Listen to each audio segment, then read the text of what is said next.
Okay, everybody, it's 2:30. Time to get rolling.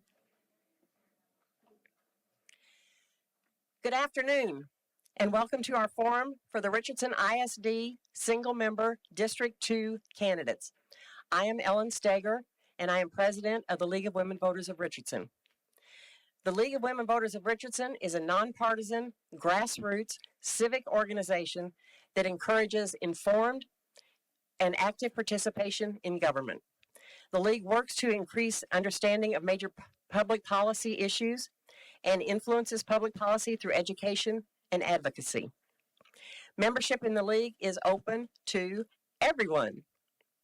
With over 100 years of experience, the League of Women Voters is one of America's oldest and most trusted civic nonprofit organizations. Election information for the Richardson ISD elections can be found on the League of Women Voters of Richardson's website, which is lwvrichardson.org. The site is updated as new information becomes available.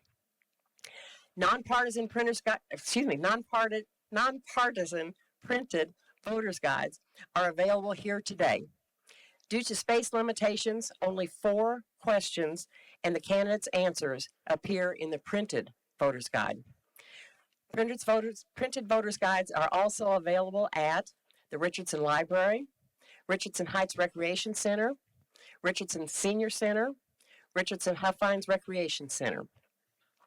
Our printed voters guide is great, but even better is the League's online voters guide, because the online voters guide has asked 15 questions and these candidates have answered all of those questions.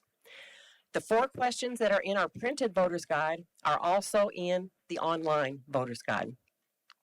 You will find a QR code in your program that you have today and a link to the online voters guide on our website, or go directly to vote411.org. The League did not edit any of the candidates' responses to the voters guide questions, either online or in print. Many thanks to the Richardson League volunteers working today, including the greeters at the front door, the ushers getting your written questions to the screeners, the question screeners who are seated, to my left, and the timekeepers who are in the front row. So if you have any questions during the forum that you would like to have asked, please just hold up a card. We will bring them to you, and we will give you another, in case you have a second question you would like to ask. We'll give you another card. Many thanks to those who have submitted questions to ask the candidates. We ask for questions on our Facebook page and other social media. And you responded. If we don't use your question tonight, it may be because we collected more questions than we will have time for. It's also possible that your question was used in the online voters guide. We try not to duplicate if we can help it. I do guarantee that all questions submitted have been considered. Many thanks to the candidates, both for attending our forum this evening and for your willingness to serve our community. We wish each of you good luck. The moderator for our forum is Paul Velker. Mr. Velker was first elected to the Richardson City Council in 2013 and served as Richardson's mayor from 2015 through 2023. Mr. Velker is an executive in the technology industry. He has worked for companies like Hewlett-Packard, Ericsson, and several other companies, big and small. He currently works for Export Development Canada, which is Canada's credit agency, and is responsible for the digital technology sector in the United States. Professionally, Mr. Velker's service includes advisory board member at Connect 5G and chairman of the advisory board at Trend Data, where he served as CEO. His community service has included past executive board member for the North Central Texas Council of Governments, past board member of the North Texas Regional Transportation Commission, past Texas Governor's IT Committee, Texas Workforce Commission, past chairman of the board, Richardson, Texas Chamber of Commerce, past ex officio board member at Tech Titans, past UTD Johnson School of Industrial Advisory Board Executive Committee, past board of directors, RISD Tomorrow Incorporation Foundation, past president of his HOA, and I'm pleased to announce that soon he will be the past moderator of 2 RISD forums, one earlier today. Paul and his wife, Chris, both graduated from William Penn University and have lived in Richardson for over 30 years and have an adult son. So now I give you Paul Velker.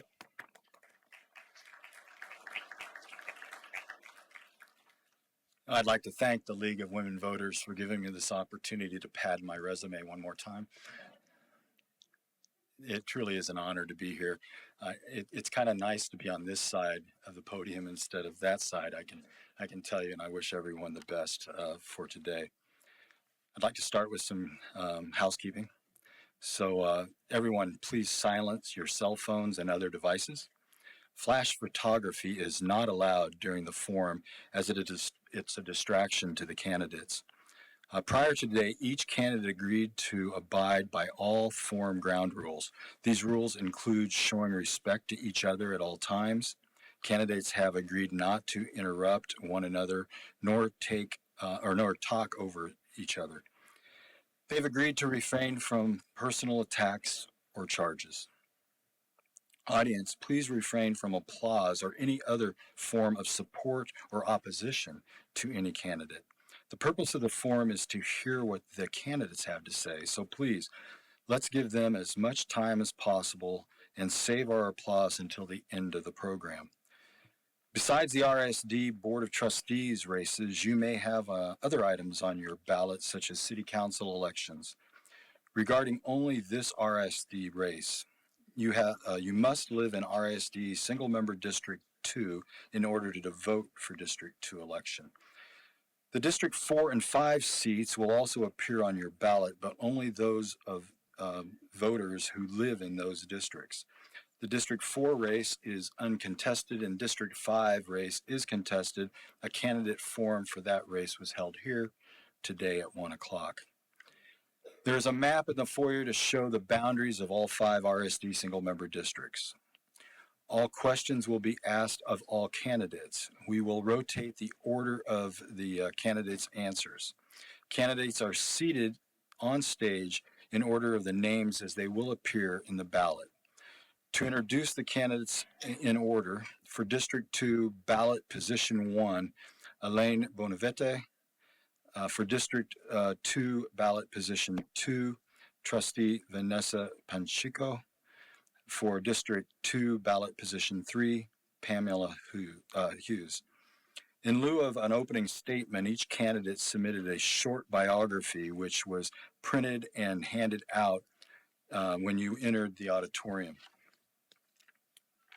Candidates, you have 1.5 minutes to answer each question.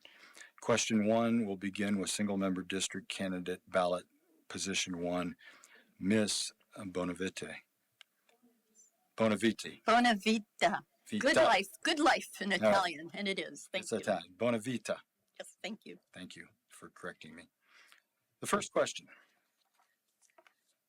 What are your priorities as a Board of Trustees member for the next 3 years? Please elaborate. When I am elected, and I pray to the Lord God that I will be elected to the Board of Trustees, it will be my second time serving on a school board. And my priorities for this district that I have observed are my priorities when I was teaching in the Richardson School District here for 3 years recently. I have observed the problems that have been leading to declining enrollment. Declining enrollment is an issue that needs to be addressed, and I want to make our district a magnet, not a dragnet. Too many people have given up on Richardson schools. You know, I grew up in Catholic schools, but public education halfway through, and I got straight A's. I couldn't speak English when I started school.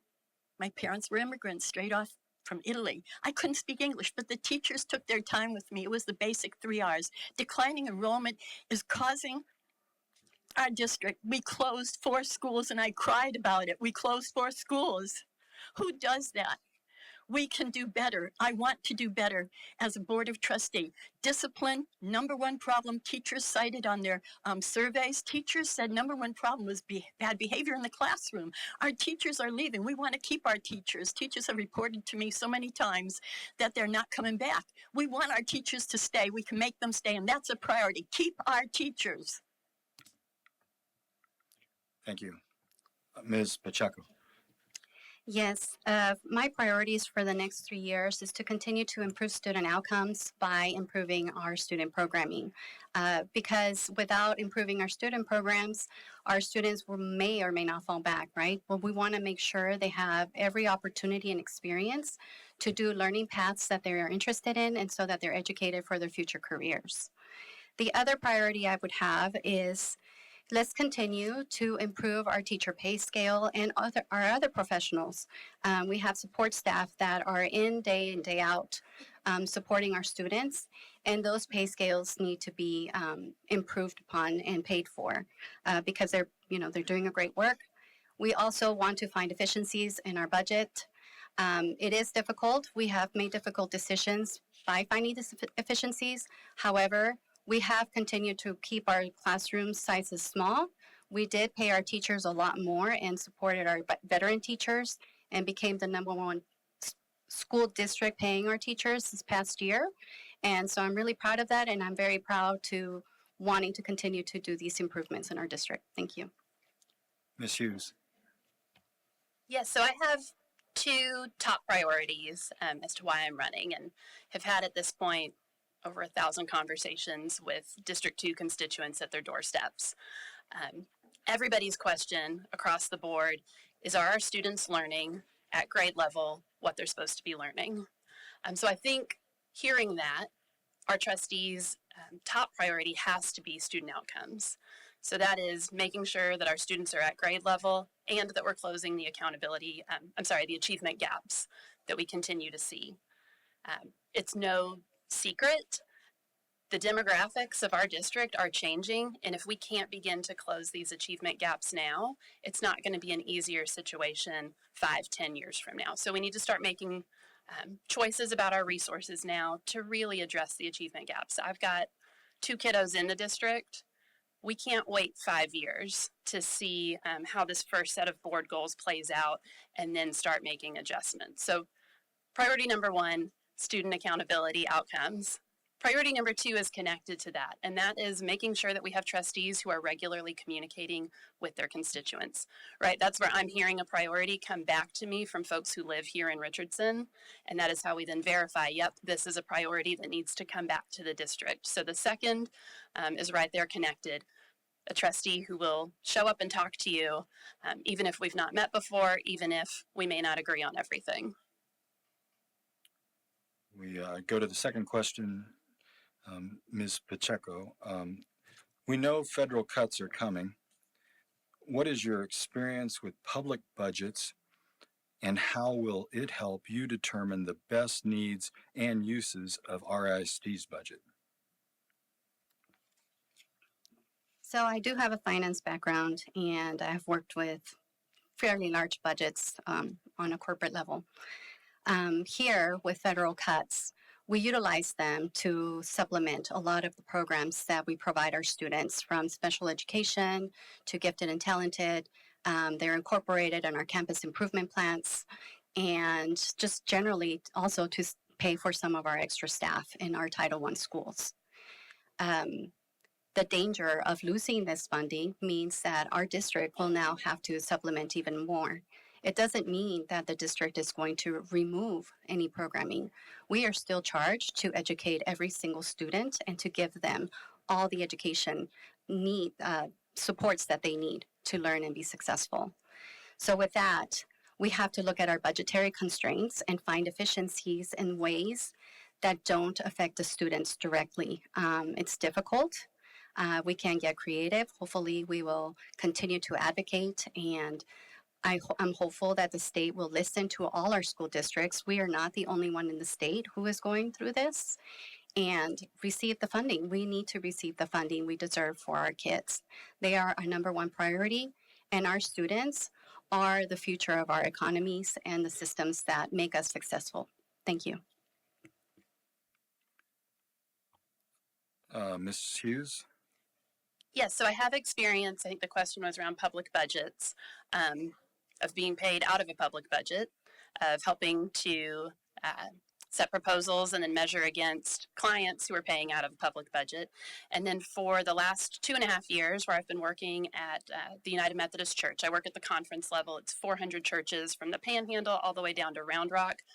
We've been focusing on what do we do with a declining membership? How do we realign our budget to make sure that we can still reach our mission, even if there are fewer funds coming in?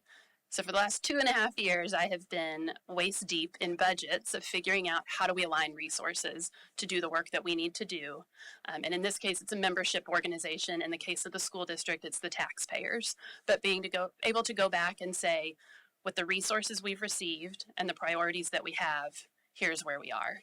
And key to that has been communicating, in that case with members, in this case with taxpayers, about here's how we're doing the prioritizing. Are we on track? Let's check in as we do this instead of show up one day with a fully baked proposal and hope that it's the one that our folks wanted as they've entrusted us with the school district.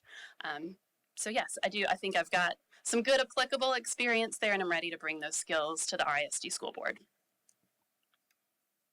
Ms. Bonavita? Could you please repeat? It was a 3-part question, and I got your first 2 parts. Could you repeat the 3rd part of your question, please? Hello. Sorry, I got ahead of myself there. Okay. We know federal cuts are coming. Mhm. What is your experience with public budgets, and how will it help you determine the best needs and use of RISD's budget? Oh, this is what I live for, budgets. I was on the city councilor at large. I was a single unwed mother with a high school degree when I was elected to the city council in Massachusetts. The city council refused to listen to the people who were overburdened by our taxes. Property taxes were out of control. And this was in 1978. Well, I decided to do something about it. And I raised my voice with other city councilors who were conservative throughout the state of Massachusetts. We co-sponsored Proposition 2.5 in 1978, major tax relief for the state of Massachusetts. The people who voted for it adopted it, and it is still in place today, and reduced property taxes, car taxes. And this was what I wanted to do when I went on that city council to help the people do this. Let's talk about federal cuts, folks. They're not coming. I'm a Republican. I'll say it here right now. I voted for Donald Trump. I believe in what he's doing. Federal cuts are not coming. The Department of Education, listen to me. We don't fear or dread what we don't understand. Billions of dollars are coming back to the states with no strings attached. No more millions spent in our school district on unwanted programs anymore. Nothing to do with education. Billions of dollars passed straight to the state. We can give pay raises to our teachers. We can raise the cost per student with the text legislature money. And trust me, I will be a liaison with my experience writing laws with my law background to make sure this happens, to get that money back here. I'll make sure it happens when you elect me. Thank you. Next question, Ms. Hughes. What is the public relations role of a board member, and how can the board be more accessible to the community? Thank you for this question. This is one that I love. My background is in communication. So when you ask what's the public relations role of a board member, of a trustee, these are the folks who the community has elected to be our voice at the horseshoe right behind us as decisions are made. They bring their own wisdom, their own insights, of course, but should also be bringing the questions that we're hearing from our neighbors. That's why we moved to the 5-2 model of having trustees who are elected from across the whole district, is we need to make sure that unique perspectives and challenges and celebrations are showing up right here in this room. So in one way, we are, the trustees are the voice to the district. It's two-way though, because trustees are also the folks who go back to the community to represent RISD. Our district leaders can't be everywhere. Frankly, they should be focused on what's happening in our schools. And so our trustees are there to be able to bring back, here's what's happening in the auditorium, in the school board meetings, here's why, here's what you can expect, here's where you can get engaged. I like to make sure that folks know, because PR is my profession, you can't spin things that aren't true. So there has to be that truth, there has to be substance, and then the trustees can show up to make sure that folks are engaged where they should be, that they're hearing what they should be, and that we're all on the same page and doing this together.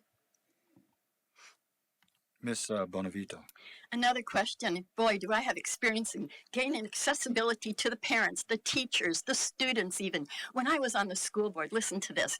In Waterloo, Iowa, when I was on the school board in the 1990s, I visited all the schools as a school board member. I met with the teachers. I met with parents. I knew what was going on with firsthand experience. And here's what happened. When we were on the school board and we had our meetings like you do here, it was televised. And the parents still weren't getting enough information through the media. So I started up my own television talk show back then. We didn't have online anything. And hundreds of parents started coming to our school board meetings.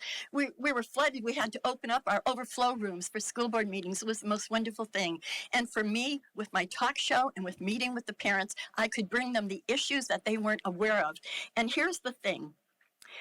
When I was on the school board, I took at least 60 phone calls a week, and people, it didn't matter, Democrats, Republicans, people who were angry, people who were, they called me because you know what they'd tell me on the phone? You listen to us, you'll do something about this, and I got to tell you what's happening. Will you help us? And I would take their calls and I would do something about it with my experience from the city council to the school board. There's no better transition for an elected official to have experience in both city government and school board government. I tell you, this is true. Ms. Pacheco. Yes. Our public relations as a school board, what we do is we do hear the voice of our constituents, and we share that information with the district based on the question that that constituent has asked.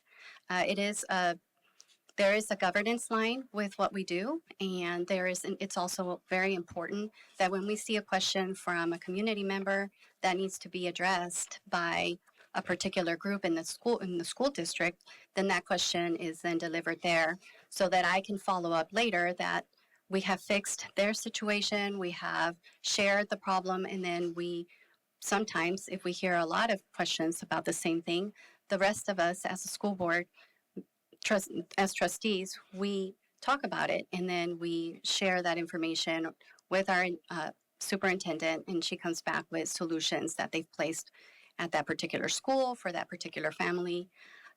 So that's how we do that. There are a lot of measures and metrics that we provide our community. For example, we call committees. We share that information in social media. We talk about it here in the Horseshoe.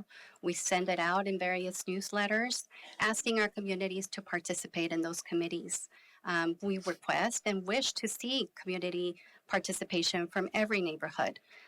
But we can't make them participate if they don't want to. We can reach out and ask them to do so, and we hope that is improved over time. Thank you. Next question. This will be for Ms. Bonavito. How do you plan to address the negative reputations that some of the schools have in District 2? Well, first of all, I would have to agree with negative reputations, especially in District 2, since I have taught as a degreed substitute teacher in District 2 for the last 3 years when I came off my mission from serving in the King's Public Schools. And I came back 3 years ago, and I've been in Richardson schools.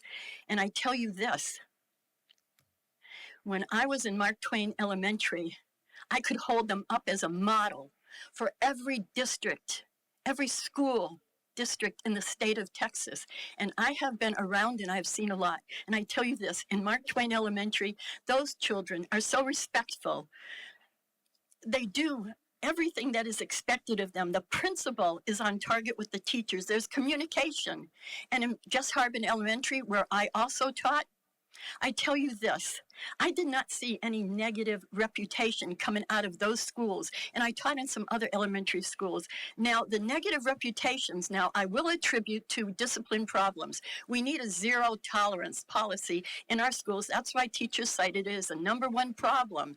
Discipline, they're leaving the schools because of it. It is a problem. But at Mark Twain Elementary, praise God, there was no problem with discipline in our schools. But if there is a negative reputation, it's attributed to the discipline problems. And the Board of Trustees has the power to start a policy and work it and enforce it for zero tolerance. Elementary schools, I'm talking about zero tolerance for bad behavior in the classroom. They have no consequences now. Ms. Pacheco. Yes, thank you for that. It is important to understand and know that a lot of our schools across the nation have situations that are difficult and are hard. You know, we have behavioral problems in some places a little bit more than in other places. We have tasked our administrators to make sure we have psychologists, we have interventionists and different methods to support our students that are having emotional situations at their schools. We also have SROs and we have different programmings for our students who engage in behaviors that are less than appropriate. Outside of that, however, I would want to focus that our schools are not having negative reputations. We have very successful programs in District 2. We have CTE programs we have implemented, including construction, HVAC, aviation. We have learning paths like the medical learning path where the Methodist Hospital has joined in and is now increasing their square feet footage by 10,000 so that they can continue to support that huge number of students that are going through that tract. We have our Grow Our Own program where we are teaching our students how to become teachers so that they can go to college, get their degree, and come back and be teachers. So we have very many successful programs. I'm going to also add our financial center at Berkner for our students where they're reaching out to the community, teaching them how to do their finances, teaching young kids how to save. And it's a whole learning path for some of our kids that join that path, that student group. Thank you. Ms. Hughes. If this is a spot where I think we need really clear, direct communication from district leadership, not even from the trustees, because it's an imperative as we look at declining enrollment. I've taken a look at the demographers report, and it's not anything new this year. But if we just look at the transfer out rates across our high schools, what's happening in District 2 does look different than what's happening at our other 3 high schools. And I don't think it is an indictment of the students or the teachers there to say, these numbers look different. Families are making a different choice in this part of the district. We should understand why. Because we're looking at how do we better utilize our building. If we're losing 25% of the students who are zoned to go to Berkner and they're going to other schools, we should get to the bottom of why that is. It's an imperative as we're looking at how do we make sure that RISD schools remain the one for families in light of what's happening in Austin. If we're seeing from folks' behavior that we have something happening that's different, we need to be able to dig into that and do it honestly and transparently. And now as we look ahead to next year with interdistrict transfers, I mean, it's about to be a question that's not just within RISD, but if we're hoping to bring folks from Plano and Dallas, I do think we at least have to start by saying there is a negative reputation. We need to understand what's happening and what we can do about it. Question number 5, Ms. Pacheco. Religion in schools is becoming a contentious topic. How will you navigate the issue, and can you keep your personal beliefs separate? Religion in schools is, can you repeat that? It is becoming a contentious topic. And how will you navigate the issue, and can you keep your personal beliefs separate? Well, I don't actually see why we would have to have any type of religious topic in our schools unless it's a class. And my personal belief system is my personal belief system, and I've never pushed that upon any other person outside of myself.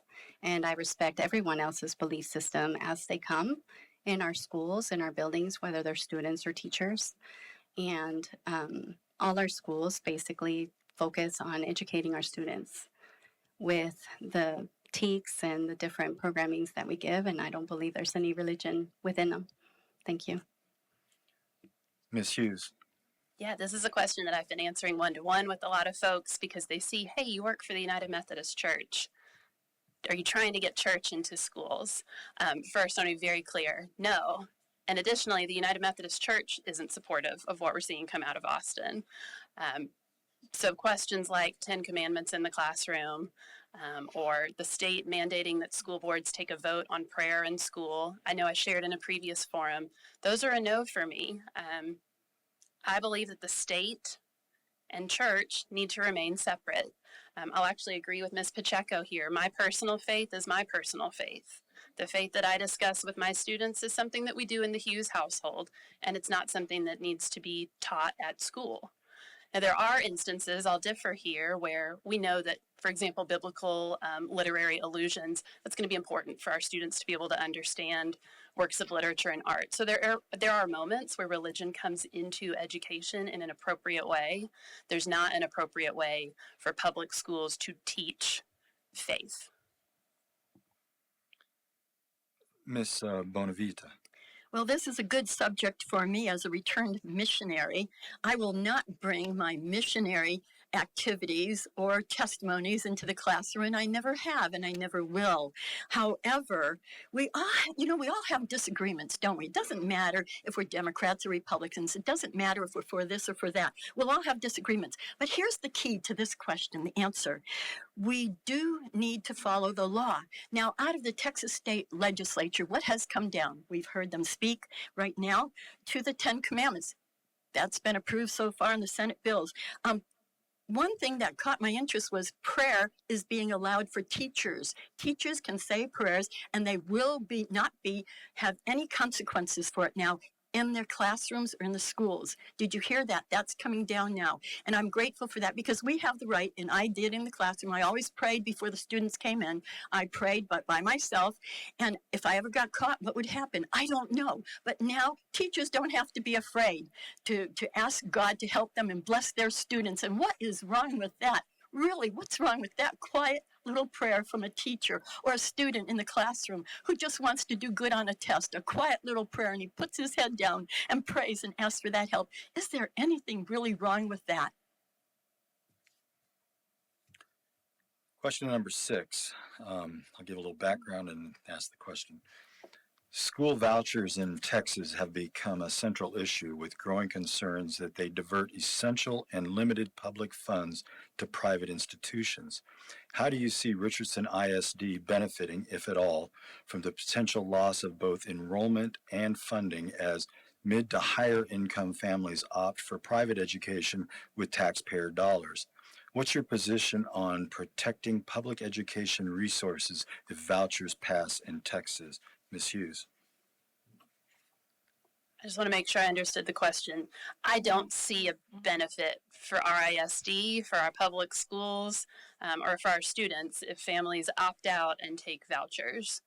I think you're correct in the context of the question. It will starve our public schools of resources that they need to address real concerns and to educate the 5.5 million Texas children who are in public schools.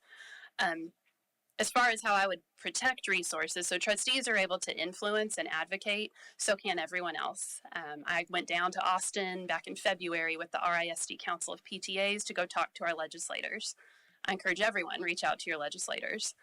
What the trustees can do, though, as well, is all the way back to the first question, that focus on student outcomes and accountability, that really here our defense will be a good offense. Are we sure that we are doing everything that we can, prioritizing the resources that we do receive to make sure that the schools within RISD can remain the school of choice for every family, regardless of what neighborhood they're in or which part of RISD? Thank you. Ms. Bonavita. Can you repeat that question, please? So school vouchers in Texas have become a central issue, with growing concern that they divert essential and limited public funds to private institutions.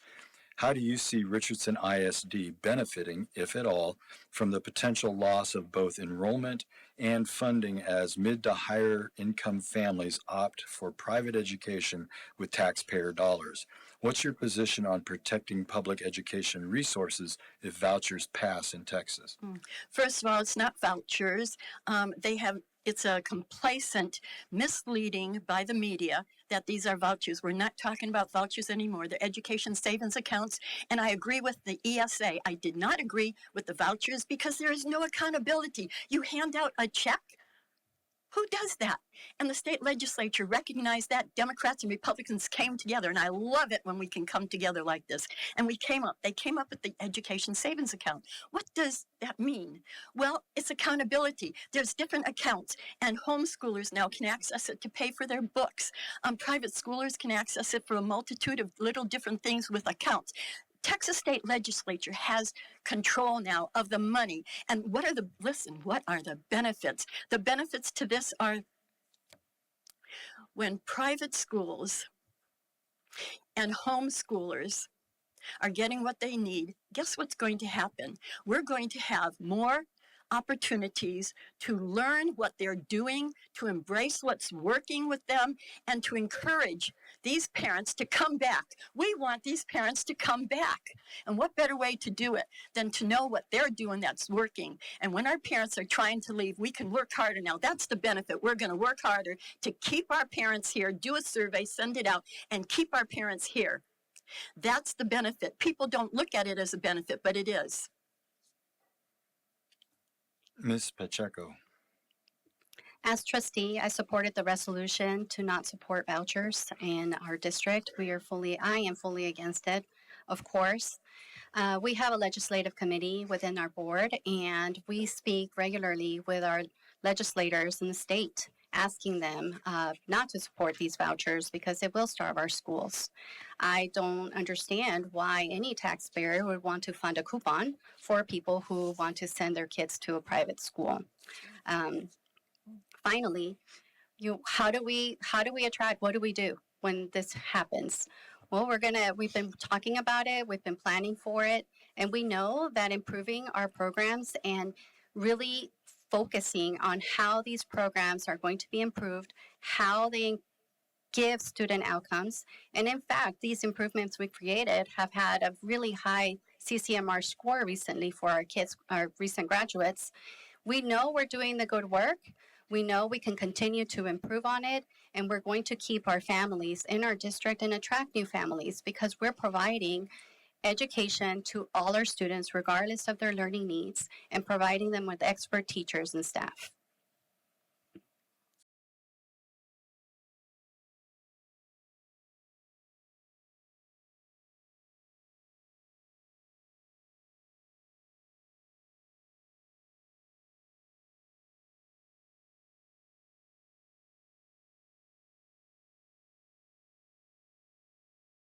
Question number 8.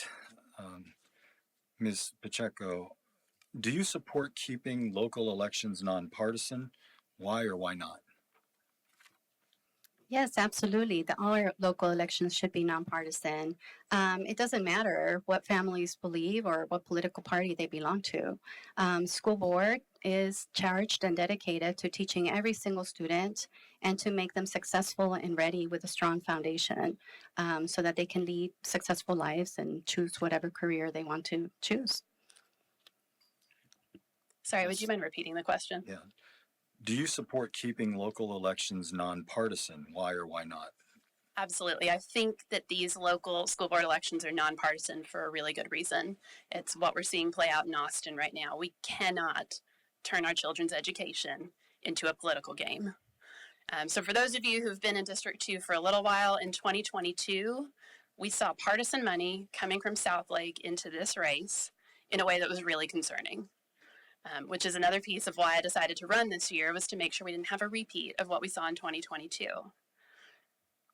This year, I'm the only candidate in this race who has committed to not taking any partisan endorsements, and I'm not taking any partisan contributions, nothing from PACs, nothing from partisan groups. And I've put another constraint on myself of only taking contributions from individuals who either live or work here within RISD because it's a local, nonpartisan election.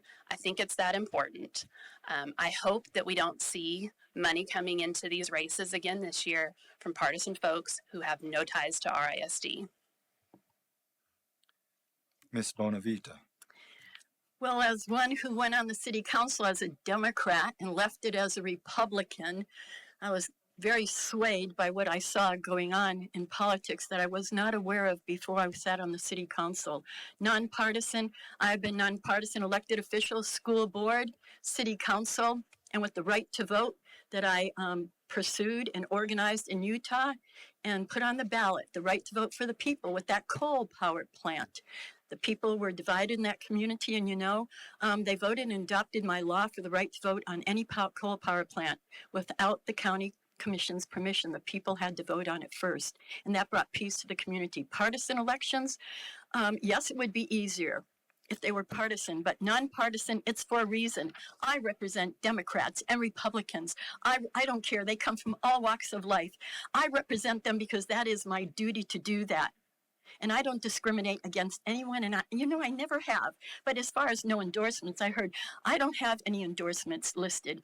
I don't have any donations because I never have solicited endorsements. I ran both my campaigns at large for school and city under $100, and I took the entire city and the entire school district under $100 with no endorsements, no donations, but by the hand of Lord God Almighty, you got to say it. That's all it takes to do the right thing, and the people will believe you, trust in you, and vote for you.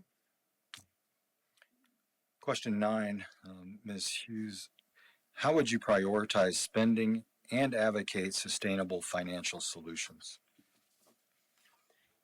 I think when we look at the district budget, with the knowledge that the demographers are still projecting declining enrollment, so we know that we're going to have to make budget decisions. Top priority, all the way back to the first question, has to be student outcomes. So being able to differentiate what is a line item that is directly impacting students' learning versus what is a line item that's impacting adults is kind of how I've heard it explained in some of the workshops. So being able to take a look at what has that direct impact. Teachers in the classroom, learning materials, instructional materials. These are the things we need to make sure remain the priority as we set the budget. Areas that don't directly impact the student learning, some of the programs may need a rationalization, a tell us how is this contributing to the great student outcomes. But I've been in tough budget conversations before. They can be uncomfortable, and that doesn't make them something that we can skip. So being able to come in with an understanding of everyone needs to be able to justify the expenses so that we can feel good about, yes, the things we've prioritized are the ones that are going to get us the outcome for our students. Ms. Bonavita. Can you repeat that question? How would you prioritize spending and advocate sustainable financial solutions? How would I prioritize? Repeat that again. How would you prioritize spending and advocate sustainable financial solutions? Oh, boy, that question, I love it. Okay, let's talk about bringing more money into our district.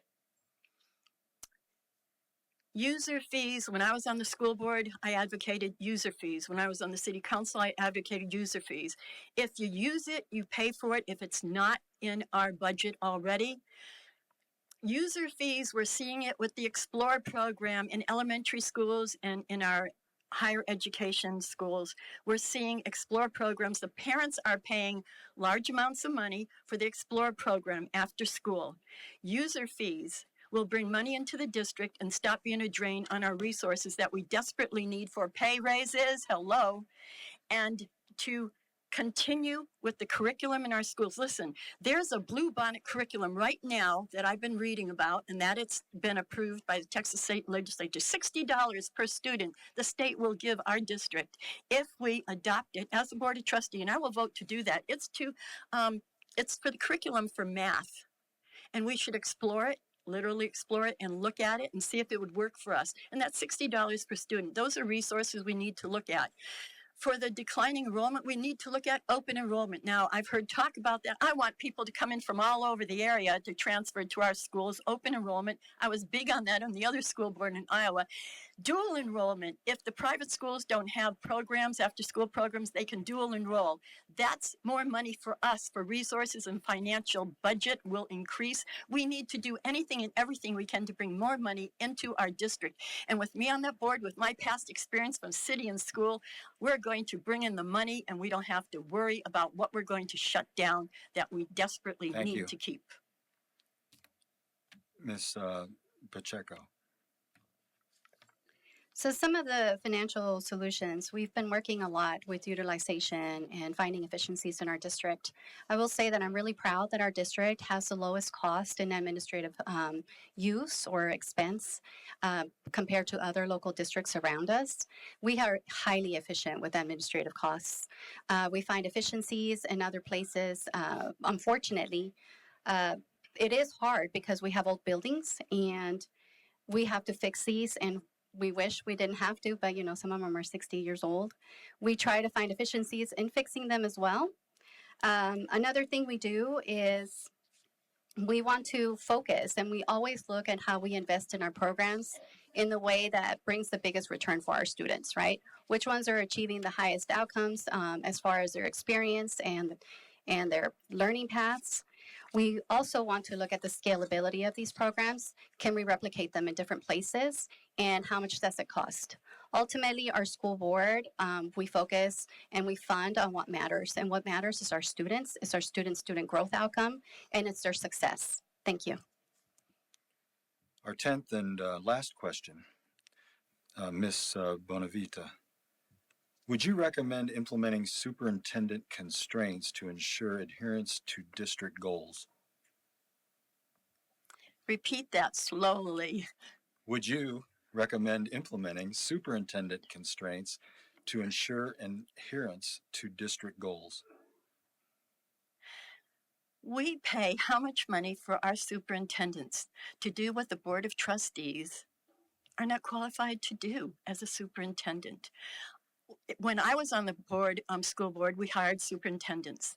We vetted them. When I was on the city council, we hired city managers and we vetted them. And I was very careful about making sure they would do what we needed them to do to match up with the cultural balance in our community. I trust Superintendent Branham. I've spoken with her in person. I've met with her. I trust her. If I have a question, I don't need to put any restraints on a superintendent. If I trust that superintendent, if I voted on her, which I have not, but I would sustain her as I see what she's done now, although the closing of the schools, that disturbed me. Okay, so for the superintendent, if we had to put restraints on them, why would we keep the superintendent in the first place? So if they're not doing their job, then we would get an opportunity to review her record. If it's not agreeing with the Board of Trustees, then we have the opportunity to change out superintendents. And putting restraints on them, I don't think that would be necessary because I've always trusted my superintendents. If they were doing their job, there's no reason to look at that as an opportunity to cause trouble in the community. Ms. Pacheco. Yes, thank you. For school board superintendent evaluation, we do put, we call them guardrails. And what we do is we focus on what the board goals are, the information that they've provided us throughout the year, programming, different types of data that comes in, including our state mandated guardrails that are provided for the superintendent evaluation. Every employee needs to be evaluated, and our school board is tasked with that. She is our only employee. I fully support a lot of the programming and her creativity that Superintendent Branham has provided the school board to ensure that our budget is as effective and efficient as we can make it, to ensure that at the same time, give our students the education that they need. It is super important to keep that on task. As trustees, we monitor the programming, we monitor the results, and we approve changes if that change needs to be made. So that's basically what we do. Thank you. Thank you. So RISD has 5-year goals in place right now that our current board voted on in 2022, and they are good goals. And I do think that they should continue to be the way that we measure the superintendent. 2 of those goals are around 3rd grade reading and 3rd grade math on their STAR performance. I don't know that we need to add constraints there. We do have good interim tracking goals as well. What I'd like to see more of in the evaluation time is really making sure that these aren't a set of goals that we've passed and that we've posted on the website, and then we report on so many other items, which are also good pieces of data, but they're not the 3 board goals. And so just making sure that we prioritize where and how we're evaluating the performance of our schools. I'd welcome everyone to go take a look at those online. This is personal for me because my son is out here. He was one of the 3rd graders taking the STAR math and reading last year. And we saw the scores there stagnate and decline. So not only are we not hitting our goals right now, but we're not moving towards them. And I do think that that is a question that we need to be able to ask honestly and in front of the community, because there's a dangerous narrative out there that our public schools are failing. And that's not the case in Richardson. We have to be able to assess where we are if we want to see movement towards those goals that were really good ones to set in 2022. Thank you. Closing statements will be made in reverse ballot order. Each candidate will have 2 minutes for a closing statement. Your program may say 1.5 minutes, but we had agreed in advance for 2, so that's what we're going to do. We will begin with single member District 2, ballot position 3, Ms. Hughes. Wonderful. Well, thank you first to the League of Women Voters for hosting this event today. I think it's really important to have nonpartisan settings like this where folks can come hear straight from the candidates. I'm not sure it came up in any of the other answers, but I'm sure it's in the bio that I provided. But the most common question I've received is, why are you running for school board? Like, what would compel you to run for school board? So I do want to share, this is not something that was on my list of goals, and I'm a very goal-oriented person. This is not one that I had to check off. I'm running, though, because my community asked me to. And as I did mention, it started a little over a year ago when the conversation was around school closures and then how that would play out across the rest of the district and across our neighborhood. And there were some very kind neighbors who said, "You've been good at this. Have you ever thought about running? You should be up there." And I said, "You're really sweet. That doesn't sound like something I would want to do."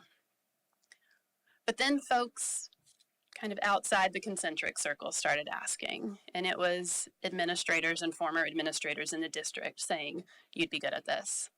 It was former school board trustees who have sat up here and done the work who were saying, "You should really consider this." And so I took it seriously once it hit that point. So over the last year, I have invested so much time in attending school board meetings. I think I've made it to all but one in the last year, waiting until the very end. I have become an RISD ambassador this year. I've set up coffees and meetings with Superintendent Branham, extended invitations to all 7 of our trustees to sit down for coffee. I've gotten to know the department heads, and every step along the way, I've said, you know what, people were right. I do have a background that I think would be a value add for the 4 things that trustees do, which is set the vision and goals, hire and evaluate our superintendent, set policy in alignment with those goals, and approve the budget. So that's why I'm before you today here instead of happily sitting on the other side listening to the candidates, and I do hope to earn your vote. Thank you. Ms. Pacheco. It's been an honor and a privilege to serve as a school board member for the last 3 years. I will say I've been involved in our schools since probably about before 2017. And over that time, I have learned. I ran for school board early on. And during that process of learning, I completed 2 fellowships prior to my run in 2020. And I also, with those fellowships, I did budgetary, superintendent evaluation, and student outcomes. I believe that teaching our students and serving our students is serving our communities and our future. I am here because it is important to have experience, to have someone who understands budget and finance, and to be able to work together with a board that already works together, because we're going to have some difficult decisions and hard times coming up. It is also important for me to share in the experience and to be a face for a lot of our students and families and be that bridge. We have definitely improved a lot of things over the tenure of those 3 years as a school board member and with the team that I've been working with, and I'm really proud to be a part of. Such as, expanding our translation department, expanding pre-K, expanding CTE programs, having top of the line fine arts performing orchestras and bands and mariachis and folclóricos. And I'm really proud of that work that we've been doing together as a community and supporting our superintendent and our staff doing so. I'm proud that we raised teacher salaries. I'm proud that we're opening another pre-K child care center / pre-K, I guess, in our area for our teachers and staff. I'm proud we created additional retention programs to keep our teachers and staff. And I want to continue doing this work because it's not going to get easier. And I want to include our community to continue to advocate to our legislators, not just in the state, but nationally, that our schools matter because our schools matter to me. Thank you. Miss Bonavita. I am happy because I am here today. I am happy because I have another opportunity to serve on a school board again. Why did I open my closing statement with I am happy?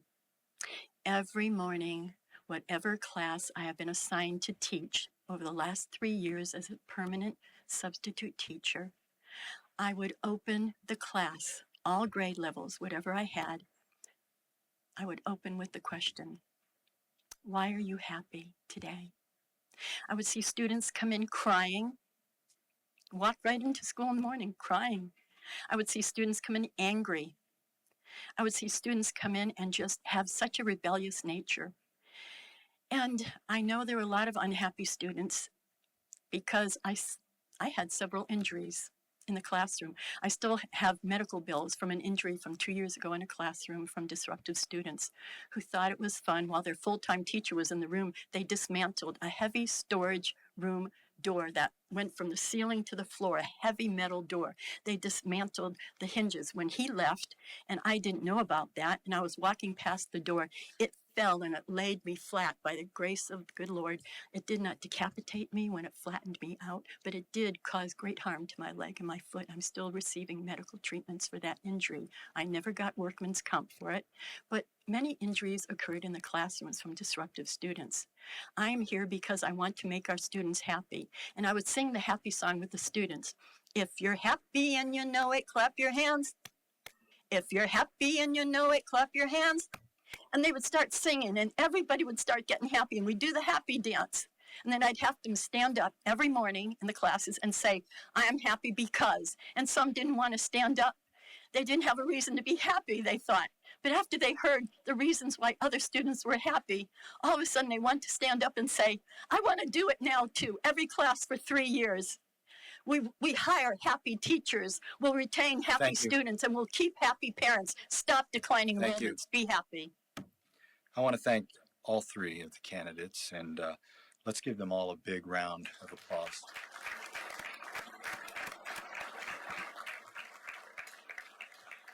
And how about Paul Velker as moderator? Thank you so much, Paul. I have a few announcements I do have to make. Question number 7, which was asked tonight, will not be in the video. That question does not meet League of Women Voters criteria for a question that should be asked. Mr. Velker asked the questions that he was handed. By league policy, that question should not have been handed to him. I do apologize to all the candidates for that. Second thing, during one of the questions, and I honestly don't remember which question it was, we had a battery that went dead and it was changed out. If that is a different question from the one I was just talking about, affects that not all 3 of the candidates had a chance to answer in full their answer to that question also will not be in the video. So we asked 13 questions tonight, I believe. So that means on the video, you will only see 11 or 12, depending upon the technical difficulties and that we had. So I do apologize for that. But Remember that in the online voters guide, we have 15 questions that we've asked them. You're going to get at least 11 from today, so I think you can still make an informed vote when you go to the polls. So thank you, audience, for being here today, and the audience online, and for your attention to the candidates. Remember that your vote only counts if you vote. 3 years ago, only just over 4,100 people voted in the Richardson ISD District 2 election. 4,100 people. Early voting this year is from April 22nd to the 29th. Election day is May 3rd. See you at the polls. Thank you very much.